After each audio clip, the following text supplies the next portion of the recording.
Dan die skriflesing, Eksodus 34, vanaf vers 29 tot 35.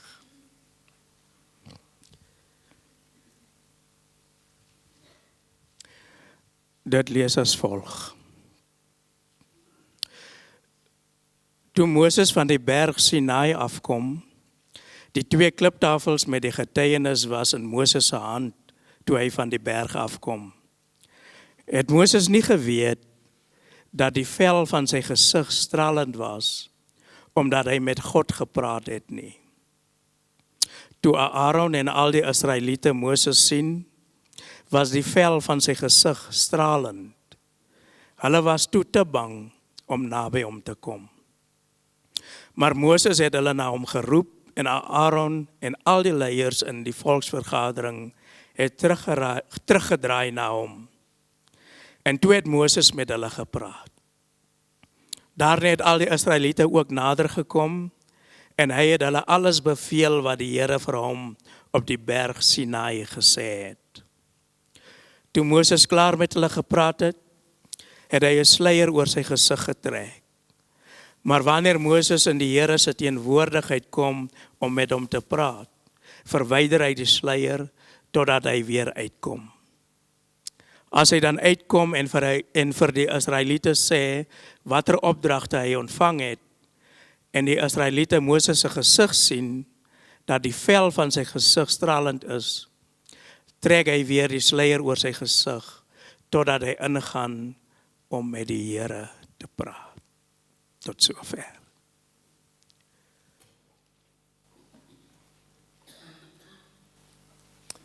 Welkom terug, Tannie Ronel, na die operasie en welkom terug aan Nikkie.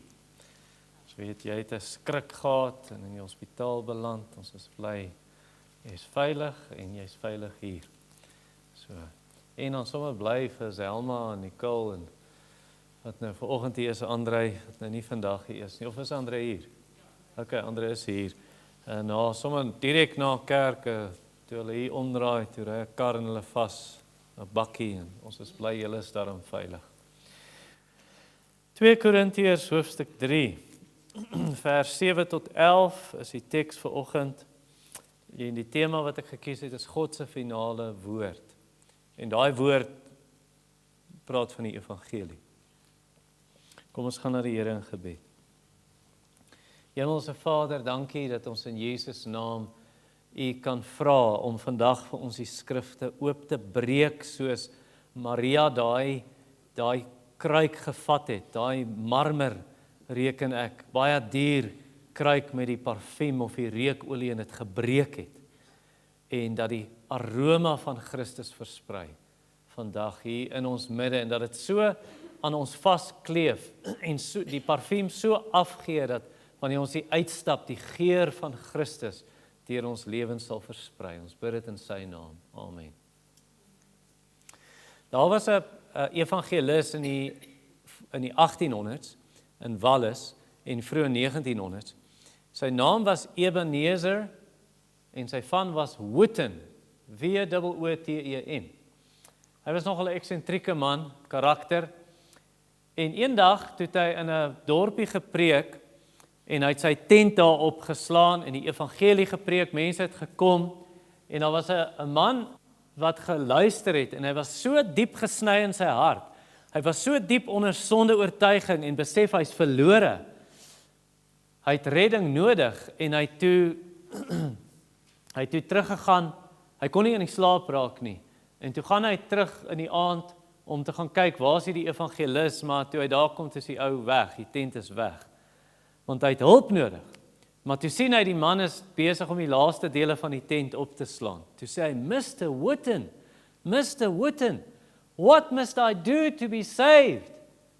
En toe sê meneer Wooten in sy eksentrieke wyse vir hom, you are too late, young man. 1900 years too late. Jesus has done it all. It is finished. Jy hoef niks te doen om gered te word nie. Jesus het alles klaar gedoen. Ontvang hom. Bring jou sondes, ontvang hom as verlosser en omhels hom. Dit is God se finale woord aan sondaars. Die wet is nie God se finale woord aan sondaars nie. Die evangelie is. En so ons keer nie terug na die wet toe nie. Daar's mense vandag in kerke, hulle is oral. Hulle kruip in soos kieme, soos virusse kom hulle in. En hulle versprei 'n dwaling. En hulle wil hê ons moet teruggaan, ons moet weer al die Ou Testament feeste vier. Hulle wil teruggaan en na die wet en sê, maar ons moet die 7de dag Sabbat hou. Hulle wil teruggaan na die besnydenis toe. Hulle wil teruggaan na die voedselwet en sê, jy mag nie spek eet nie, en jy mag nie kreef eet nie, en jy mag nie volstruis eet nie. En hulle sê, as jy hierdie dinge doen, want Jesus is nie genoeg nie. As jy hierdie dinge doen, sal jy gered word. Of ons moet teruggaan na 'n kliptempel, ons moet weer 'n tempel bou, en ons moet weer priesters hê, en ons moet weer offers bring. Wat hulle verwag in die toekoms. Nee. Ons keer nie terug na die wet nie. God se finale woord is die evangelie. En dit het ons in vers 7 tot 11. Ons bly hierby. Kom ons lees. 2 Korintiërs 3 vers 7. As die bediening van die dood, wat met letters op klippe gegraveer is, met soveel heerlikheid tot stand gekom het, dat die kinders van Israel nie stip na die aangesig van Moses kon kyk nie, weens die glans op sy gesig wat tog aan die verbygaan was, hoeveel te meer sal die bediening van die Gees nie in heerlikheid wees nie.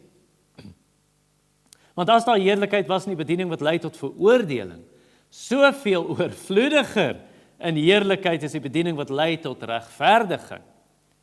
Trouwens, wat verheerlik was, dis nou die wet en Moses se gesig, is eintlik in hierdie opsig geen verheerliking nie. Weens die alles oortreffende heerlikheid. Want as dit wat verbygaan, die wet, met heerlikheid bekleed was, het die blywende, die evangelie, veel groter heerlikheid. So, God se finale woord is die evangelie. Hoekom sê ek so? Eerste rede, dit gee lewe. En dis in vers 7 en 8. Ek het julle verlede week vertel, ek is besig om The Pilgrim's Progress te lees, en I'm making progress. En in die boek, wanneer Christen weghardloop uit die stad van verwoesting, en hy is op pad na die hemelse stad, op 'n stadium gaan hy deur die vallei van doodskadewee. En dis baie moeilik daar, en dis pikdonker, en hy moet mooi loop, dat hy nie afval in die put, een kant of die ander kant nie. En toe hy deur is, toe ontmoet hy 'n vriend. En die vriend se naam is Faithful. So Christian and Faithful, getrou. En hy vra vir Faithful, hoe was jou pad tot dusver? En Faithful sê, joe, ABC het met my gebeur, hy sê, het jy enige moeilikheid op die pad gehad? Hy sê, ja, daar het 'n ou gekom, en toe sê hy, ek moet na sy huis toe kom. Hy bly in die stad van bedrieglikheid. En hy het 3 dogters, en ek kan met hulle al 3 trou as ek wil. Hulle name is die begeertes van die oë, die begeertes van die sondige natuur, en die trotsheid van die lewe. En hy sê, en wat toe? Hy sê, toe besef ek, hierdie man is Adam. Dis die ou mens, en ek draai toe weg, en toe gee hy my so 'n knyp, ek het gedink hy gaan die vleis van my bene afskeer. En dit was so seer, en toe ek wegloop, skielik sien ek, al kom 'n man aangehardloop teen 'n spoed, en hy slat vir my met die vuis. Hy slaan my dat ek teen die grond lê, en ek probeer opstaan, en hy slaan my weer, en hy slaan my so hard, ek's amper dood. En ek sê, asseblief, mercy, mercy, en toe sê hy, ek ken nie van barmhartigheid en genade nie. En toe sê Christen vir Faithful, daai man, ek ken hom, sy naam is Moses. Die wet ken nie van genade nie, die wet gee vir jou pak slaag. Hy sê vir jou, jy doen verkeerd, jy het egbreek gepleeg, jy het moord gepleeg, jy was disrespekvol met jou ouers, jy het gelieg, jy het gesteel, en jy pleit vir genade, en hy slat jou net meer en meer. Hy sê, ek sou dood gewees het, as daar nie 'n ander man gekom het nie. Toe sien ek, daar's merke in sy hande en sy voete, Jesus van Nasaret. En toe sê hy vir Moses, stop. Ek het die prys vir hierdie man se sondes betaal. Dis presies wat die wet doen. Vers 7 sê vir ons, as jy jou Bybel oop het, vers 7 sê, as die bediening van die dood, wat met letters op klip gegraveer is. Wat is daai bediening van die dood? Dis die wet. Die wet weet net hoe om jou dood te maak. Die wet weet net om vir jou te wys, jy is skuldig, jy is in die moeilikheid, die oordeel kom. En jy sien die wet in die Ou Testament, as jy net die wette van Moses lees, wie wil raai, hoeveel Vir hoeveel misdade kon jy die doodstraf kry in die wet van Moses? 27. 27 verskillende misdade en jy kry die doodstraf. So die wet is regtig 'n bediening van die dood. En is ontzagwekkend en is heerlik. As jy net sien die krag waarmee dit kom en die oordeel waarmee dit kom. As jy dink nou, selfs in die wet, waar die ouderlinge saam met Aaron en Hur en Moses en Josua, hulle het so halfpad in die berg opgegaan. En toe sien hulle die God van Israel. Hulle het 'n ete gehad daar, hulle kyk op. Die hemel lyk so safiersteen. Jy weet hoe lyk sapphire, nee? So helder blou. Eintlik gebruik dit 'n woord ander tipe steen, lapis lazuli, dink ek is hoe jy dit uitspreek, maar so glashelder blou.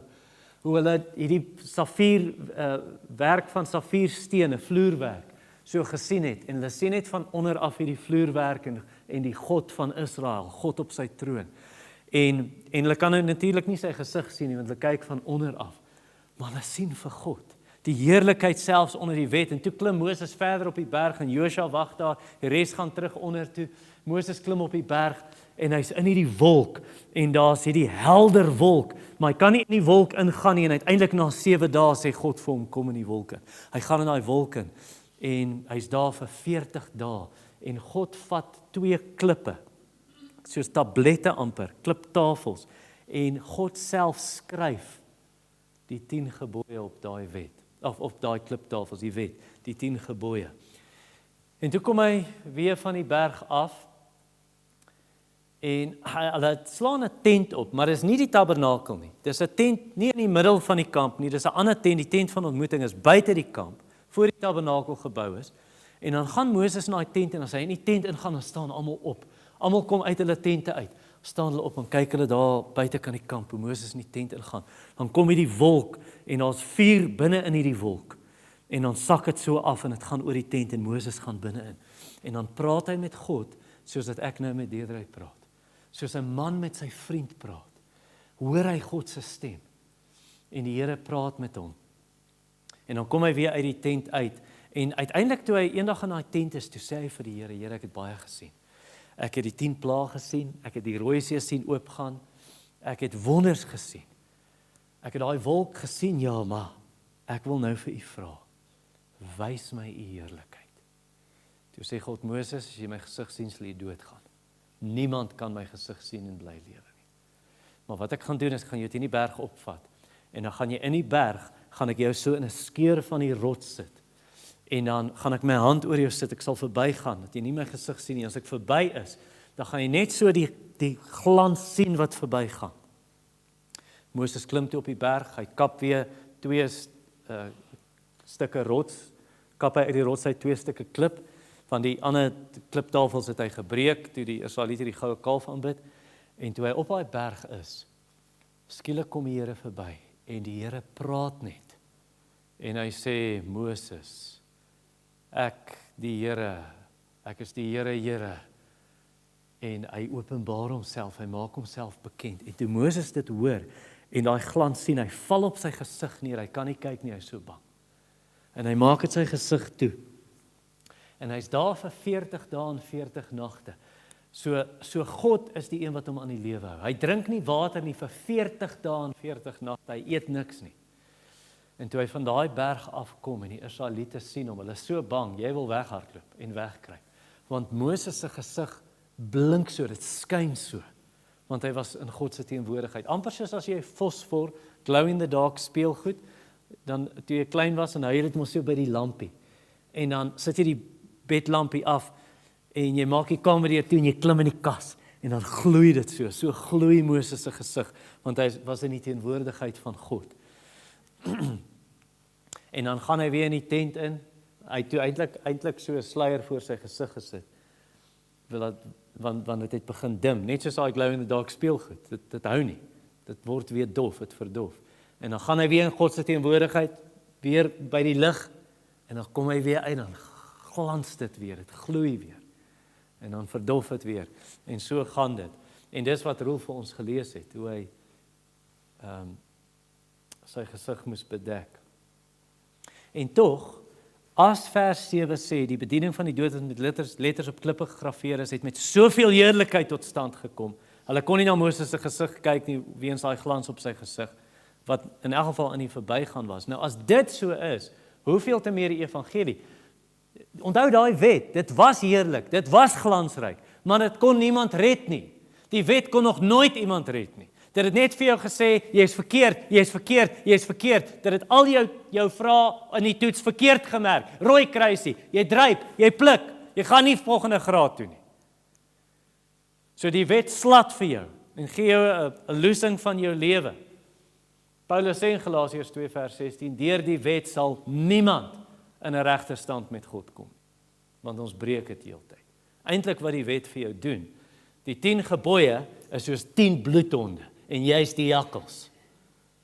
En jy skuil in daai gat, en jy dink niemand gaan my hier uitkry nie, ek lewe daarom nog goed genoeg, dalk maak ek dit hemel toe, en daai bloedhonde kry vir jou uit daai gat, hulle dryf jou uit, en hulle sal jou agterna sit, tot hulle jou vang, en elkeen sal 'n been, en 'n been, en 'n been, en 'n stert, en 'n nek, en 'n oor, en hulle sal jou uitmekaar uitskeer. Dis wat daai 10 bloedhonde doen, die 10 gebooie. So enige iemand wat wil roem in die wet, en sê, ja, maar ek probeer daarom volgens die Bybel leef. Ek en oom Siddel het dit gister gehad. Die laaste ou met wie ons gepraat het, was selfgeregverdig geweest. Nee, hy gaan hemel toe. Hoekom gaan jy hemel toe? En uiteindelik praat ons, nee, maar hy lewe reg. En ek sê, goed, kan ons bietjie deur die gebooie gaan. Laat die bloedhonde hierdie jakkals jag. En toe hardloop hy jakkals, en hy probeer wegkom, en hy's in nog 'n gat, en die bloedhonde dryf hom uit. En die 10 gebooie dryf hom uit, en dryf hom uit, tot hy daar staan en sê, ek skuldig. Aha, nou kan ons by die goeie nuus kom. 'n Ou het eenmaal vir my dit ook gesê. Hy het gesê nie, hy lewe presies, hy probeer elke een van die wette, probeer hy so nakom. Ek en hy het so om 'n tafel gesit. Sê nie, hy lewe volgens daai wet. Sê ek, daai wet gaan jou verdoem. So dit gaan niemand red nie. Moses kan niemand red nie, die wet kan niemand red nie. Eintlik wat gebeur, vers 7 sê, daai glans wat aan die einde van die vers, wat aan die verbygaan was. Jy sien Moses se gesig wat so geskyn het, en dan verdof dit.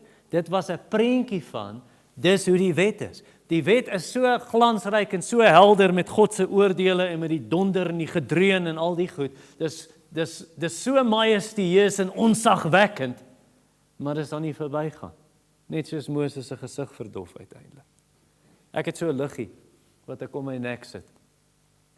En dan as ek boek lees vroeg in die oggend of my Bybel lees, dan hoef ek nie die lampie aan te sit en my vrou te pla nie. Of in die aand as ek lees. So dit is baie lekker, maar uiteindelik, klompie jaar terug het ek het nou 'n nuwe een, maar ek het voorheen een gehad. En daai ding het so flou geraak, omdat die battery uitgeraak het van elke keer wat jy hom laai. Dat later, jy kan hom sit op sy helderste. Hy is so dof, jy kan skaars sien. Dis presies hoe die wet is, sê Paulus hier in die glans op Moses se gesig. So verdof, so verdof, so verdof. Jy sien, die wet moet plek maak vir die evangelie.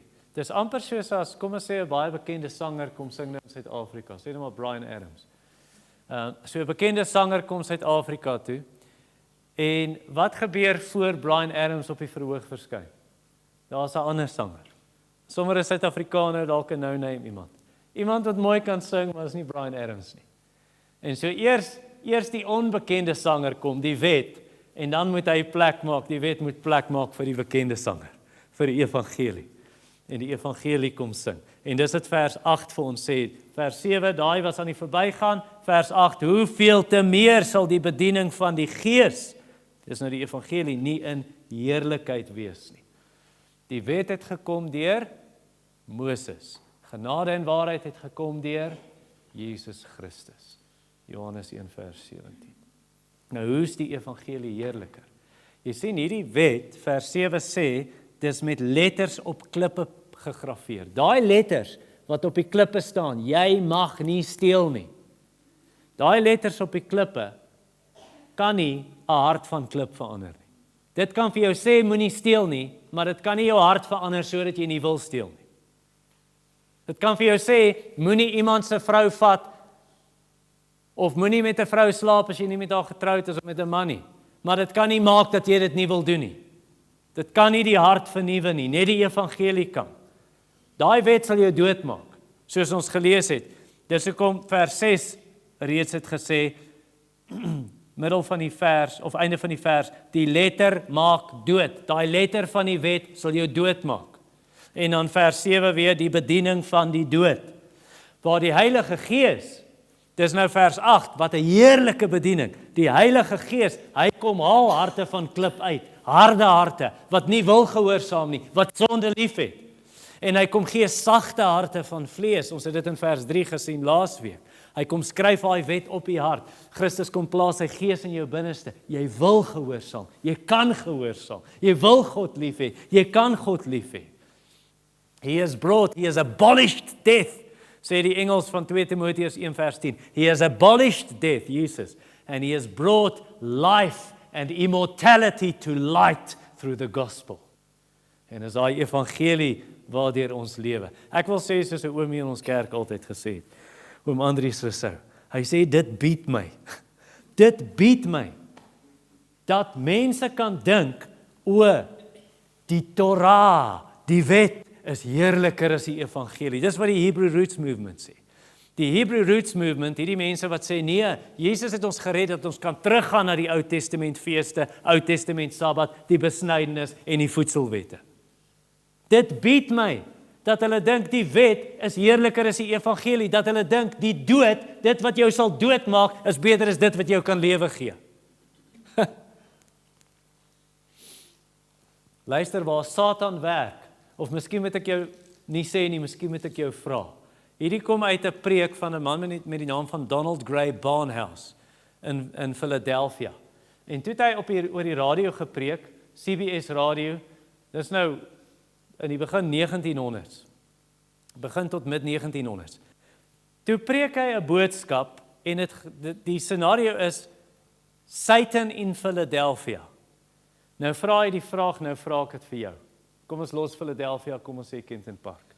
Hoe sal Kempton Park lyk as Satan, as hierdie plek heeltemal oorgegee word aan Satan? En daar's geen evangelie lig nie.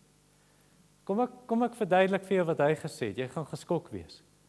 Hy het gesê, as 'n dorp oorgegee word aan Satan, sal die dorp so lyk. Pornografie sal verban wees, sal onwettig wees, en jy sal gestraf word as jy dit oortree. Die kroeg sal toemaak, niemand sal meer in die kroeg gaan sit en drink nie. En mense sal nie meer vloek en vuil taal en lastertaal gebruik en sulke films kyk nie. En kinders sal baie respekvol wees. Hulle sal sê, ja oom, môre oom, môre tannie, nee dankie tannie. En die kerke sal vol wees elke Sondag. En Christus sal nie verkondig word nie. Dit sal alles moraliteit wees. Doen dit, wees 'n beter mens, doen hierdie, moenie daai doen nie. Dit sal alles so lyk, het hy gereken. So waar Satan aan die werk is, sal predikers vir jou kom en sê, moenie, moet, wet, Moses. Waar die Gees van God werk, daar sal die predikers opstaan en sê, Christus. Hy het dit gedoen. En hulle sal hom prys, en hulle sal hom aanbid, en hulle sal die mense wys weg van hulle self, en sê, bring daai sonde na Christus toe. En hy sal jou in staat stel om gehoorsaam te wil wees en te kan wees, en om God te wil lief hê en te kan lief hê. Jesus sal jou verander. Jesus sal jou vernuwe deur sy Gees. Want in die eerste plek het ek aan julle verkondig, wat ook aan my oorgelewer is, dat Christus gekruisig is vir ons sondes volgens die skrifte, dat hy begrawe is en dat hy op die 3de dag opgestaan het uit die dood volgens die skrifte. Ek onthou toe ek 'n matriekseun was, toe woon ek daai kamp by die Paaskamp, daar in die Vrystaat op Cornelia. En ek was so beïndruk met 'n man wat daar gepreek het, Nico van der Walt. Is ek nou in die regte jaar, 1997, né? Nico van der Walt, toe hy gepreek het. En toe sê hy, elke godsdiens op aarde sê, doen. Christendom sê, gedoen. It is finished. Jesus het dit gedoen. Goed, so, God se finale woord. Hoekom sê ek as sy finale woord hier die evangelie, wat is die rede is, of hoekom dit heerliker en helderder is nommer 1, want dit gee lewe, en dan nommer 2, dit maak regverdig. Dis in vers 9 wat ons reeds gelees het. So wie van julle het bietjie die statistiek gevolg oor die aardbewing in Colombia? So dit was vroeër in die week, né? Nou die laaste statistiek, dalk het julle nuuter statistiek as ek, die laaste statistiek wat ek gekyk het was donderdag. En donderdag het hulle gesê, die sterftes deur daai aardbewing is 281, is 3900 is vermis, en 379 is vermis, en dan 3900 mense is beseer. So dis indrukwekkend. Ek meen, as jy 'n aardbewing, dis 'n ding wat dood bring, maar dis indrukwekkend en dis ontzagwekkend. As jy nou self in daai aardbewing sou wees, hoeveel te meer toe God op 'n dag besluit, hy gaan hierdie berg skud en daar gaan vuur uit die hemel kom en daar gaan rook wees en daar gaan blitse wees en daar gaan donder weer wees en daar gaan 'n helder lig wees en daar gaan 'n trompet wees wat so blaas jou oordromme wil bars. En dan gaan jy die stem van God self hoor. Dis die 10 gebooie. Dis Eksodus 19 en 20. Onthou daar in Eksodus 20 wanneer die 10 gebooie gegee word, dis die Here wat praat. Hulle hoor sy stem, soos dat jy nou my stem hoor, maar baie harder is dit. Dat hulle so bang was, hulle het weggehardloop. Hulle het vir Moses gesê, ons kom nie naby daai berg nie. Moses, jy kan met die Here gaan praat, kom sê vir ons wat hy sê, maar ons wil nie weer God se stem hoor nie. Asseblief, ons sal doodgaan. As jy dink die heiligheid, die geregtigheid, die toorn, die wraak, die oordeel van God, die krag van God, wat gewys word met die wet. En dan, wanneer Moses afkom en hy hoor, maar hier's 'n partytjie aan die gang, en hy besef, hierdie partytjie is sommer 'n seksuele losbandige dronkpartytjie, want hulle drink, hulle slinger daarvan al die drank en die ooreet en die goed wat daar gaan toe hulle daai goue kalf begin aanbid. En Moses sê, wie is aan my kant? En 'n klomp leviete tree vorentoe sê, haal julle swaarde uit, gaan maak jou pa dood, maak jou ma dood, maak jou broer en jou suster dood. En daar's 'n slagting daar, jy kan dink die angs wat daarmee saamgaan. En dan in Levitikus hoofstuk 10, wanneer Nadab en Abihu, 2 priesters, dis Aaron se seuns, en op 'n dag besluit hulle, hey, maar ons is jong manne, en soos jong manne doen, kom ons trek 'n prentjie hier in die tabernakel. Ons gaan in die tent in en ons bring vuur hierso wat nou nie eintlik van die altaar afkom nie, want hulle mag nie vuur van elders gebring nie, en hulle maak sommer hulle eie ding daar, hoe hulle nou God gaan aanbid, en die Here stuur vuur uit die hemel, brand hulle albei dood. En Aaron vrees. En Moses kom na Aaron toe, en Aaron bly net stil, en soos R.C. Sproul sê in sy preek oor, you better believe Aaron held his peace. God sê ek is heilig, en ek sal as heilig geag word voor die volk. En dan dink jy aan Moses se broer en suster wat in opstand kom. Hoekom is net jy die leier, Moses? Ons is ook leiers. Jy gaan nie die enigste een wees nie. En die Here kom neer in daai wolk en die lig skyn, die helderheid van God, en toe die wolk weg is, toe's Miriam laat so wit soos sneeu. Jy dink aan Korag, Datan en Abiram, hoe hulle in opstand gekom het. Hoekom is net jy die leier? Wie dink jy is jy, Moses? En Moses sê, ek het nie die posisie vir myself gekies nie. Nee, ons het nou genoeg gehad hiervan. En hulle kom, en Moses sê, roep vir Datan en Abiram, hulle sê, jy kan maar roep, ons sal nie kom nie.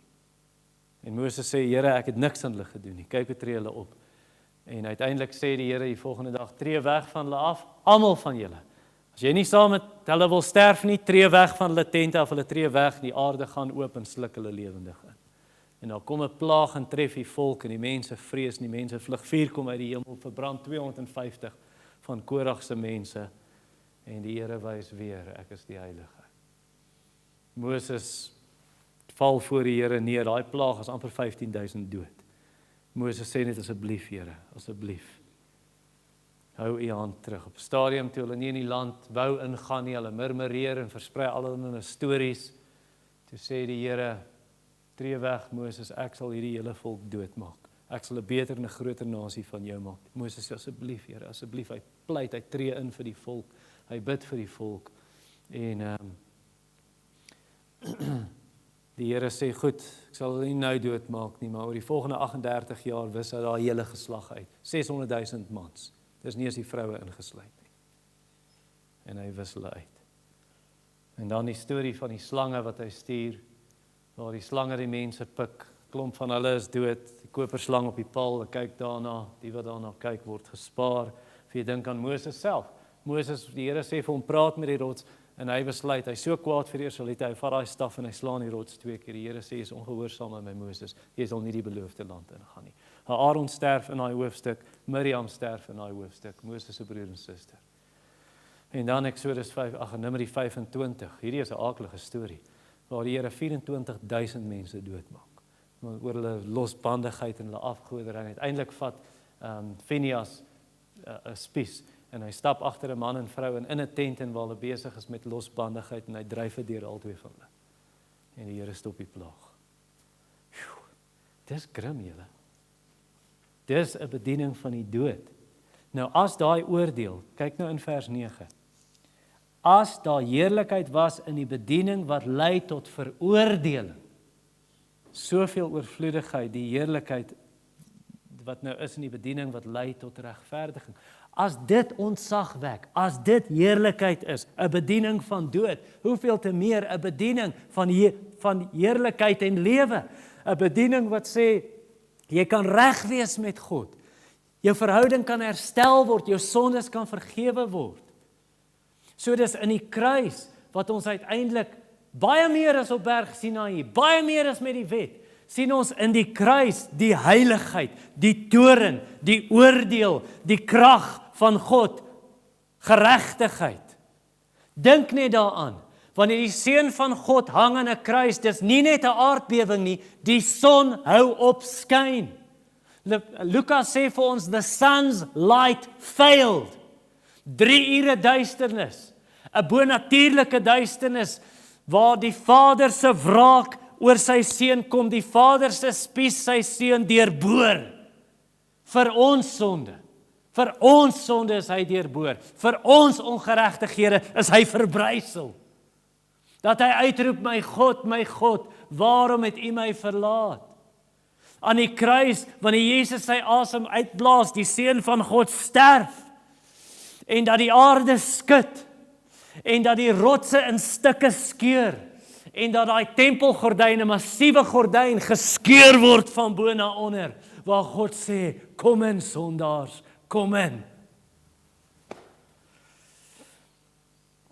Soveel heerliker is die evangelie as die kruis, as die wet.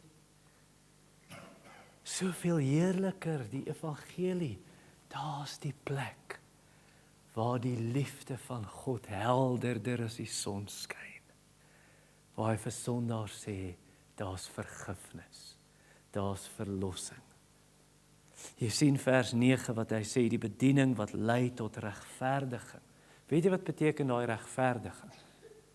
Dit beteken, die slegste sondaar, dat God vir daai sondaar sê, ek beskou jou, asof jy Jesus self is.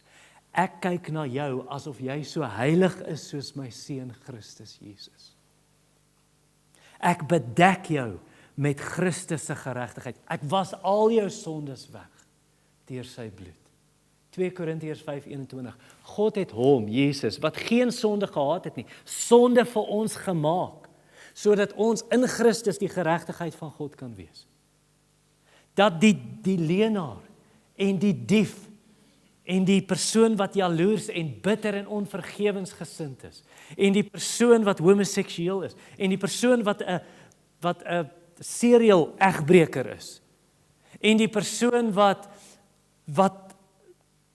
dronk sy lewe leef, dronk elke dag, gesuip elke naweek, en die persoon wat 'n slaaf is van pornografie, en die persoon wat jaloers is, en die persoon wat hoogmoedig en selfgeregverdig is, as hulle daai sonde na Jesus toe bring en erken, ek het teen U gesondig, my lewe is 'n gemors, My lewe is vuil, dis soos modder en ek kan nie dit afkry nie. En as hulle in Jesus vertrou, dan was God al daai sonde weg deur Jesus se bloed en hy bedek hulle met die perfekte gehoorsaamheid van Jesus Christus. Geen wonder, daai vrou in Oos-London, sy het vir haar predikant gesê, toe sy dit hoor, dat deur geloof maak God jou regverdig, en hy was jou sonde weg. Toe sy dit hoor, toe sê sy, hoekom is ek al 50 jaar in die kerk, en ek het nog nooit gehoor van regverdigmaking deur geloof. Elke predikant wat daarna daar gekom het sy gesê, preek jy regverdigmaking deur die geloof? Dit is so 'n vertroosting. Dit is so 'n hulp wanneer die duiwel jou kataza, wanneer die duiwel jou aanval en hy gooi jou sondes voor jou gesig en sê kyk hoe sleg is jy. Jy verdien nie die hemel nie. Jy's nie 'n goeie mens nie. Wanneer die duiwel dit doen, dan sê jy vir hom daar's 'n paar sondes waarvan jy vergeet het. Bring dit ook. Want dit is alles vasgenaal aan die kruis. Jesus trek my vuil klere van sonde uit my vuil ou lewe en hy trek sy volmaakte lewe vir my aan. Sy kleed wat wit gewas is met sy bloed. Wie sal 'n klagte inbring teen die uitverkorenes van God? Dit is God wat regverdig maak. Romeine 8:33 en 34. When Satan tempts me to despair and tells me of the guilt within, upward I look and see him there who made an end to all my sin. Because the sinless Savior died, my sinful soul is counted free.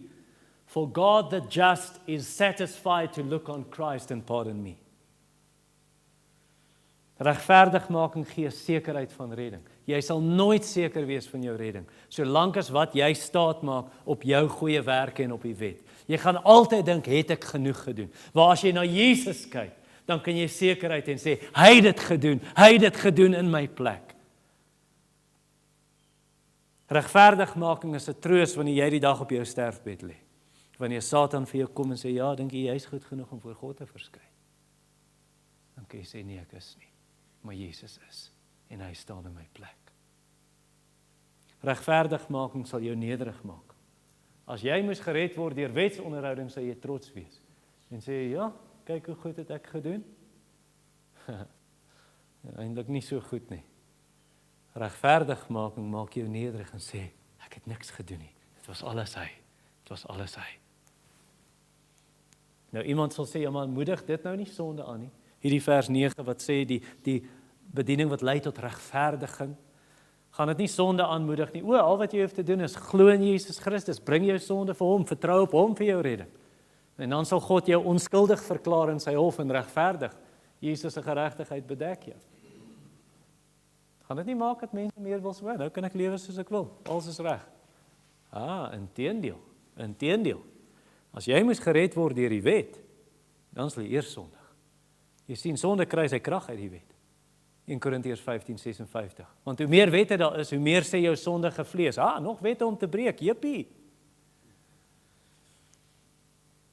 Maar as dit deur regverdiging is, dit gaan nie sonde aanmoedig nie. Dit gaan maak dat jy minder wil sondig. Want nou gaan jy kyk na Jesus en sê, hy het dit gedoen. En hoe meer jy na Jesus kyk, hoe meer wil jy soos Jesus wees. Hoe minder wil jy sondig, hoe meer wil jy hom lief hê. En sê, hy het dit gedoen, hoe kan ek hom nie lief hê nie? Laastens, nommer 3. Dit ewig. So, dit gee lewe, hierdie evangelie, dit maak regverdig, en derdens, dit duur vir ewig, vers 10 en 11. Nou die maan. Hoe groot is die maan teen die son? Die maan is 'n spikkel teen die son. Die son is as jy die son in die helfte kon sny, soos 'n appel. Die son is 1,4 miljoen kilometer. Hoe ver is Engeland? 12.000 kilometer of? Pieter, jy het baie rondgevlieg. 1,4 miljoen kilometer. Die maan is 3.300 kilometer. Ja, dis is van hier af DRK toe. So amper in die middel van Afrika. Hoeveel maane pas in die son? 64.3 miljoen maane pas in een son. Kom ons kyk gou 'n prentjie daar op die skerm. En jou idee gee. Dalk moet ek dit afsit hier. So daar is die maan langs die aarde. Jy moet net 'n idee kry. En die volgende ene. Daar's die aarde. Ek het hom wit gemaak. Ek was bang julle sien hom nie. Daar's die aarde langs die son. So hoe gaan die maan lyk langs die son? Ek dink nie julle gaan die maan of die aarde nou mooi sien op die volgende prentjie nie. Daar's hy. Daar's die aarde, die swart spikkel en die maan is soos 'n soutkorreltjie. OK. Dankie. Die son skyn 400.000 keer helderder as die maan. Dis die wet in die evangelie. Die wet is eintlik 'n donker maan in vergelykend met die middagson van die evangelie. So helder, hoe helder die son is. Kyk in vers 10. Hy sê trouens wat verheerlik was, hierdie wet, is eintlik in hierdie opsig geen verheerliking nie. As jy vergelyk die wet in die evangelie, dan is die wet eintlik 'n baie flou lig hier. Dis nie eens 'n kerslig hier nie. Weens die alles oortreffende heerlikheid bedoelende van die evangelie. So selfs op sy helderste, as dit volmaan is, dis 'n supermoon, 'n supermaan, selfs 'n supermaan.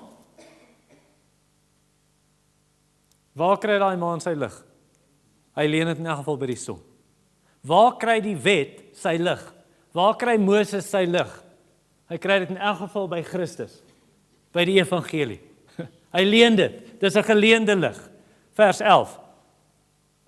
Want as dit wat vergaan met heerlikheid beklee was, dis met heerlikheid beklee. Hy het nie sy eie heerlikheid nie. Die maan het nie sy eie lig nie, hy leen by die son. Moses het nie sy eie lig nie, hy leen by Christus.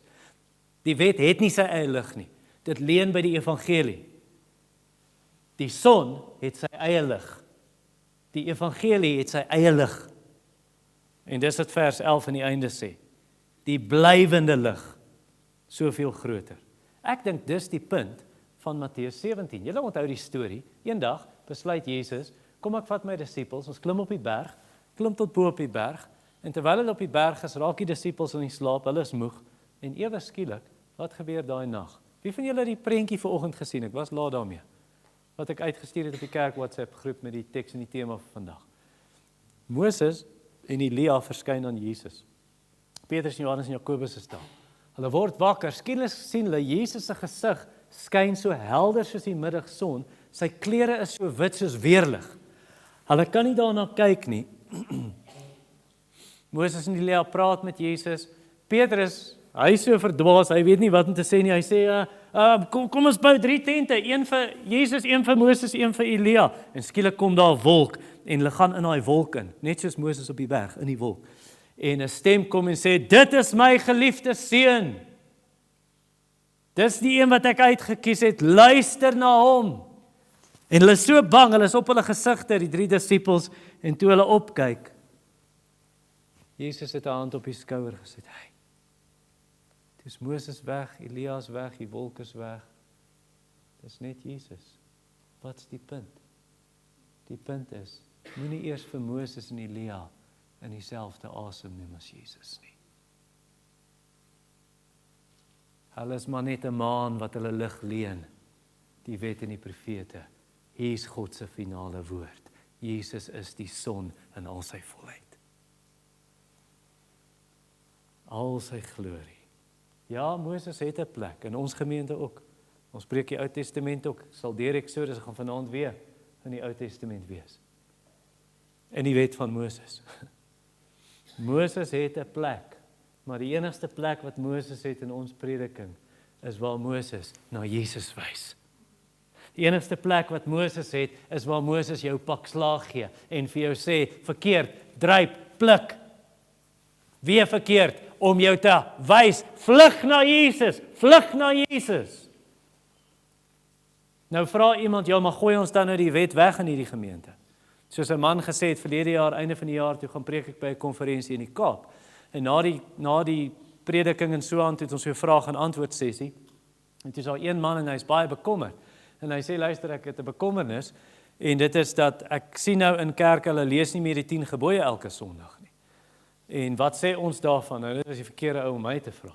Want die ander sprekers het na my gekyk, soos, niemand wil antwoord nie. Tog ek, okay. Die oom gaan nie van my antwoord hou nie, en hy het nie. Ek het gesê, die rede hoekom ons nie elke Sondag die 10 gebooie lees nie, is want die Bybel beveel ons nie om dit te doen nie. Daar's nêrens nie skrif wat sê, jy moet elke Sondag die 10 gebooie lees nie. Jy sien, die ding is, ons lees nie elke Sondag die 10 gebooie nie. En sou nie verkeerd wees as ons dit wou doen nie. Maar ek sou sê, ons gaan nie daar stop nie. Want, ons gaan verder. Ons gaan aan na die evangelie. Die son moet sak. Die maan moet sak en plek maak vir die son om op te kom. Dit moet plek gee vir die son. Vers 4 sê, hoofstuk 4 sê Paulus hier in vers 5 en 6, ons verkondig immers nie onsself nie, maar Jesus Christus as Here, en onsself as julle diensknegte ter wille van Jesus, want God wat gesê het, laat daar uit die duisternis lig skyn. Dit is hy wat in ons harte geskyn het om ons te verlig met die kennis van die heerlikheid van God in die aangesig van Jesus Christus. Wys my die son, laat die nag verbygaan, laat Moses plek maak vir Jesus. Moses het net die glans gesien, net daai fraksie van lig. Christus is die lig. Hy is die lig vir die wêreld. Hy is die finale woord. En as daai son opkom, ja, dis eers die oggendlig, wanneer jy tot bekering kom. Maar dit skyn helderder, helderder, totdat jy vir Jesus van aangesig tot aangesig sien eendag. Dan sien jy die middagson in al sy glorie, in al sy glans, in al sy majesteit, en jy sien wat Moses nooit gesien het nie. Jy sien die gesig van God. So, laat elke een wat hier is vandag, elke een wat Christus bely, moet asseblief nie vra soos die oom by die konferensie, gee ons Moses! Nee, wees eerder soos die vrou wat vir haar predikant gesê het, sy het dit gehoor by die Grieke, want hulle het dit vir Filippus gevra. Meneer, ons wil vir Jesus sien. Here, openbaar al hoe meer aan ons u seun Jesus Christus. Wys meer en meer vir ons die glans en die helderheid van die seun van God. En laat ons dan sommer langs Moses, langs Elia, op ons gesigte wees en die seun van God aanbid. Ere aan u naam. Amen.